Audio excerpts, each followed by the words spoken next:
my YouTube channel. In this video, I've had a lot of questions about what happens at pre-op.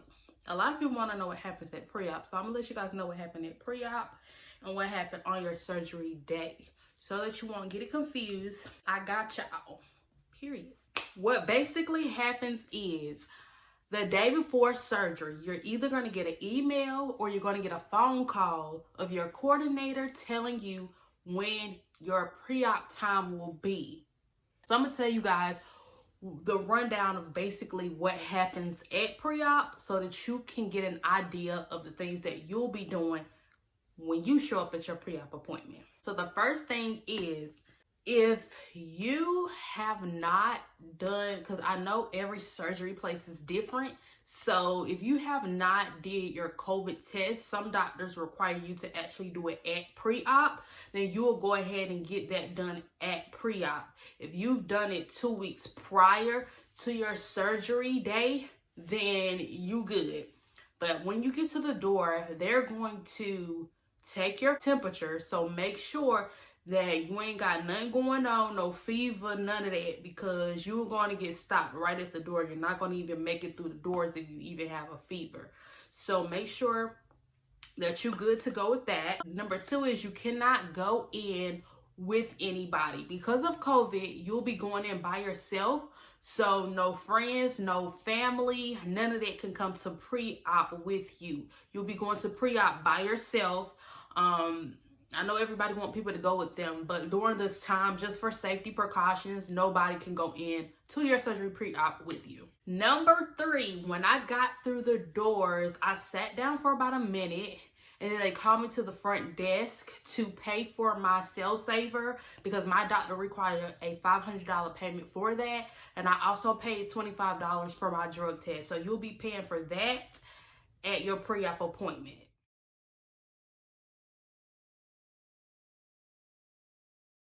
Number 4, I got called to the back. Once I got called to the back, I had to fill out paperwork. And y'all, the paperwork was like this thick. Like, I feel like I was signing my life away to these people. Like, bruh, you're going to spend most of your time signing papers.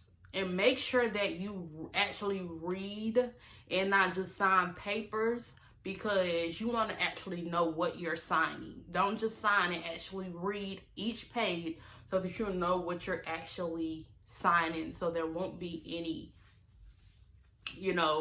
confusion with certain things that they talk about in the paperwork.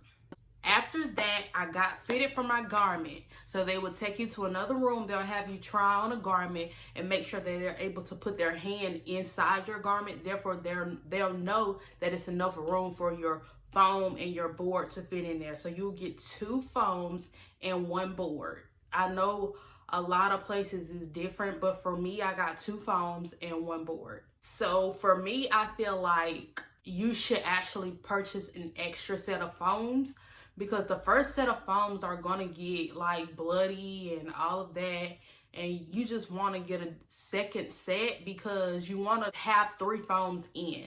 You want to have 2 on the sides and 1 in the front that will be behind your board, just so it does not leave a crease on your stomach. So make sure you have at least 3 foams to put into your garment, just to make sure that you don't have any indentions in your skin.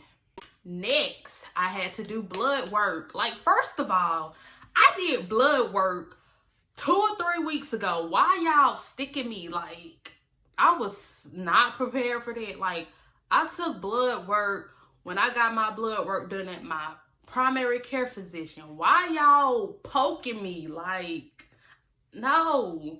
So I think that the blood work was to make sure that you're not pregnant. That's what the blood work was for, but I was not prepared to be sticked. Like, bro, just know you're going to get some blood work done at your pre-op surgery. So be prepared for that. After that, I went into a different room, and they basically took pictures, and they got my height and they got my weight.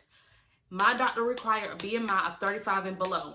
my BMI was only 31. So I actually went to a doctor where I know they had a really high BMI. Therefore, I didn't have to worry about being 1 point over and all of that. I ain't had time for that. I was already stressed. I already had anxiety. So I didn't want to add anything to my plate because I know how I am and I know how I worry. And I'm not finna do that. So make sure that your height and your weight is where it's supposed to be according to your doctor's requirements, because you don't want a reason to get canceled. And I was not about to get canceled.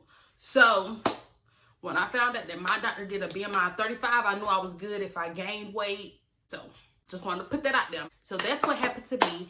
After that, that was basically everything that I dealt with at pre-op, and that took about an hour or an hour and a half.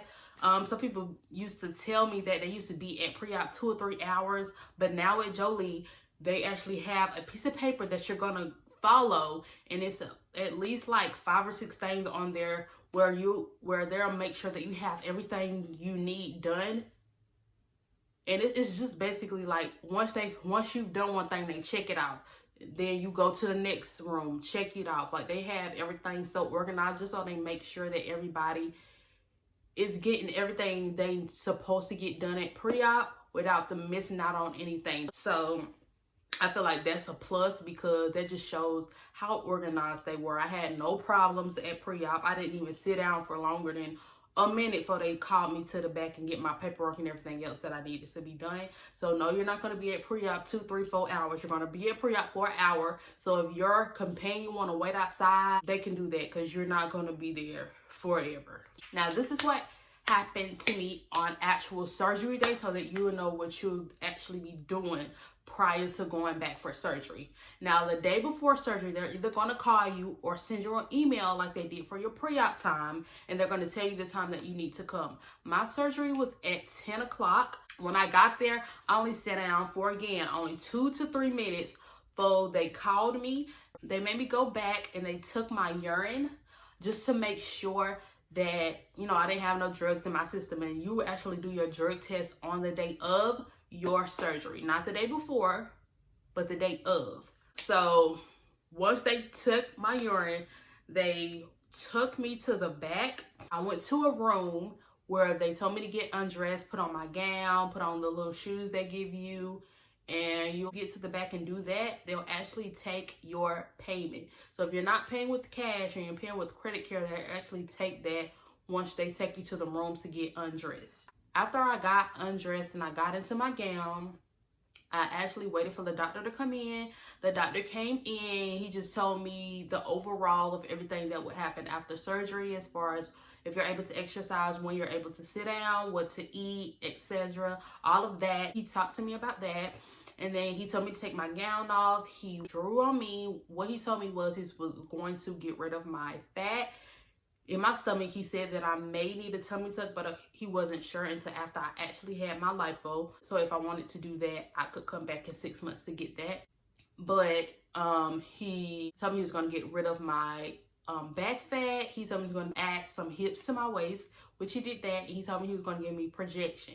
So I basically didn't have to tell him to give me anything, because that's basically everything that I wanted anyways. Everything that he told me he was going to give me, that's exactly what I wanted. So that's what I got. After the doctor left out, the anesthesiologist came in and poked me again. Now this needle, y'all, this needle from the anesthesiologist is thick as fuck. So just know, when they stick you, it's going to hurt. I can take needles. I got tattoos and all that, and I like piercings or whatever, so needles don't bother me. But that needle was like this long, first of all. So when he stuck me, I was just like, oh my God, it was the worst feeling ever. But he did that. Once he stuck me, he took me to the surgery room. He told me to lay down on the table, and I did that. And he was like, we'll see you when you wake up to your new body. And after that, I don't remember nothing else that happened after that, because I was out, honey. I was gone with the wind. And after that, I woke up, and this lady, it was the lady for me. Like, if you've been to Jolie, you know the lady in the back that's trying to wake you up off anesthesia. Like, first of all, can I get up first? I feel like she was doing the most. Like, I could barely lift my head. Like, I was so drained. So I think they leave you in the back for about an hour before they try to wake you up or whatever. But woman, she just kept doing the most. Like, you know, they're supposed to be gentle with you. Like, I've been under anesthesia before, so I know how they're supposed to wake you up. They actually allowed me to get myself up when I went and got my breast reduction. But I feel like she was rushing me. First of all, don't rush me. Do not rush me. But anyways, I finally got up and sat down in the wheelchair. I really didn't feel that much pain. They rolled me out or whatever. I was so mad because I'm like, I couldn't tell if my butt was big or not. I woke up actually on my back. But after that, they set me down in a chair and I'm like, oh my God, this is going to smash my results. Like, I was just so scared. I was like trying to push up a little bit because I was just so nervous. And then once they actually got me out to the car and I actually got up out the chair, is when I felt like all the pain in my butt. I just feel like somebody just ran into me, like, with the car, like, and I just started crying because that's when I actually felt the pain. Like, I felt the pain for a good, like, 2 minutes. And then after that, I was actually good once I was able to lay down in the back of the car. After that, I was straight. I didn't have any more tantrums. That was just it. I guess from sitting down and actually getting up out of that chair after smashing down on your butt, it was just a lot of pain. So that's all the pain that I had, and that's everything that you would deal with at pre-op and everything you would deal with on your surgery day. So if you have any more questions and concerns, you can definitely comment them down below. I'll be more than happy to answer everyone's questions. But I want to thank you guys again for watching, and I'll be back soon for another video.